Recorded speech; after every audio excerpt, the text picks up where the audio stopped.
గురుగారు, తదుపరి కర్కాటక రాశి వారికి ఈ సంవత్సరము గ్రహస్థితులు ఎలా ఉండబోతున్నాయి, వారి ఆదాయ వ్యయాలు ఎలా ఉండబోతున్నాయి?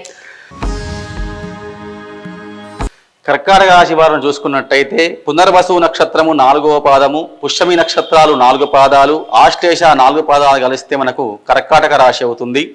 కర్కాటక రాశి వారికి ఈ సంవత్సరం ఆదాయం 2, ఖర్చు 11, రాజ్యపూజ్యం 4, అవమానం 7గా ఉంది.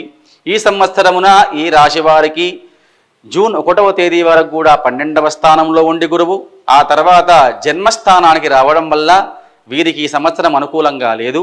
ఏ కార్యక్రమాలు మొదలుపెట్టినా కూడా వీరికి అర్ధనంతరంలో ఆగిపోవడం, అదేవిధంగా పలువురితో మాట పట్టింపులు రావడం, వీరికి ఇంట్లో చోర భయము, అదేవిధంగా మానసిక ఉల్లాసం లేకపోవడం సంభవించేటువంటి అవకాశాలు కర్కాటక రాశి వారికి సంవత్సరం ఎక్కువ కనిపిస్తూ ఉన్నాయి.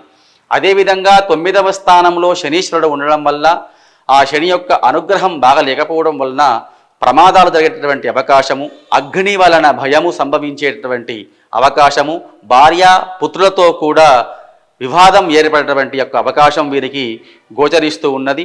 అదేవిధంగా రాహువు కూడా 8వ స్థానంలోనూ, కేతు వచ్చేసి 2వ స్థానంలో ఉండడం వలన ఈ రాశి వారికి కాస్త ఈ సంవత్సరం అశుభంగానే ఉందని చెప్పవచ్చు. గురుగారు, మరి ఈ రాశి వాళ్ళు ఏ నామాన్ని జపించాలి?